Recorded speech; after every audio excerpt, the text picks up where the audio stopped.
I'm Gia Morelli, and I'm going to show you how to draw the Lewis structure for sulfur dioxide.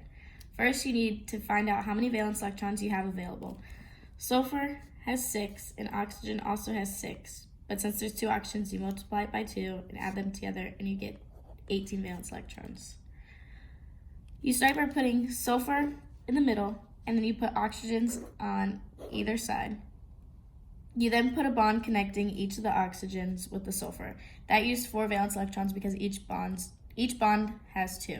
Then add valence electrons around each oxygen until you complete the octet rule. That gives us 16 valence electrons.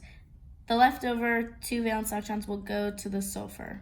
But then you can see the sulfur does not complete the octet rule, it only has 6. We are going to take away 2 electrons off one of the oxygens and add another bond.